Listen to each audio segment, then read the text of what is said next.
Sağ olasın, Allah razı olsun. Çok çok teşekkür ederim efendim. Etkinliğe daha saatler kala buraya geldiniz. Nasıl bir heyecan sardı bugün?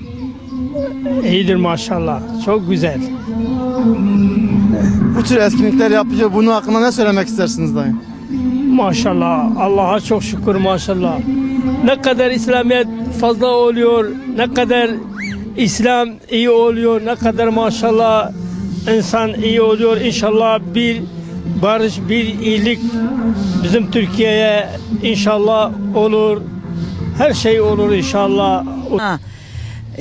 خدي على إسلام قديم كي خديت على إسلام باش كي خدي عفو براعتك بنجبة ربي عالمي خديت على الدنيا تبقورش ميشي هفكي الدنيا خوشة أنت بناردنا زار كي متبا شكر باشين عيشي متبا تقدي باشي أنت بجي يعني كيف عمية إن شاء الله خدي قتل قتليش دنيا هلينا دلي الدنيا تبخوش بكي إن شاء الله متى قنجات عفو براعتك ربي عالمي ولا أنت بنا براش أبرا نابم حيستيران Seyran. Etnikle zaf maya tujus be zuati ve dere yani tu çi hissetmiş ki evet ki çavane. تمام ما عطينا الرسول اكرم نجيك حسكرنا ماشي هيا ماشي حاسدكن اما عطينا مولوداوي اما لجاني خو اولادي خو قشي درياوي تشريكن ام تبدكن بالاخا بنجيبي بن ام الرسول اكرم برحاسدكن خد تعالى دسيمش دواوي وقنجم منا نقتنا كريمه خد تعالى زاروكي مشتي خريا حق بين الريا الاسلامي الديني خناس بكين الميجا خو بكين الغربتين الازميران الانطاليانا خد تعالى الريا راجي بروانخا وانجي بين الريا هدايتك ديني اسلامي المي روجي وان بوان شيرين بكين او اي متا محمد قشي وما قشاتها بكل Piyat nevrana ki khale. ولا كريم تاني مزاروكي من الازمير الانطاليانا تاني باسم الرديم انجيك كيف رسولي اكرم اشخاوي شبرانا كتمه من تقول كاتشاب سببك بقي ما بدو رسولي اكرم بقي اشقاوي Bteniş bismillah ne ve dere. تاني بس Sen salih khale? از اما دو سال ما حشتي به ساعات حفتن يبادات حفتن ibada. Saat 2'ye dest pedik.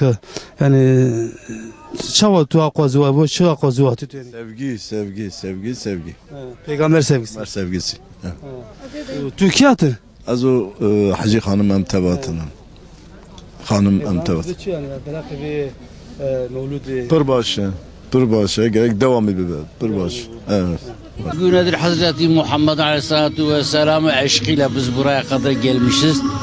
Huzur ve mutluluk için biz buraya gelmişiz. İşte milletle dua edecekler. Daha da kan dökülmesin. Daha barış, daha huzurlu bir memleket istiyoruz. Bir nefes almak için biz buraya kadar gelmişiz. Allah'tan razı olsun.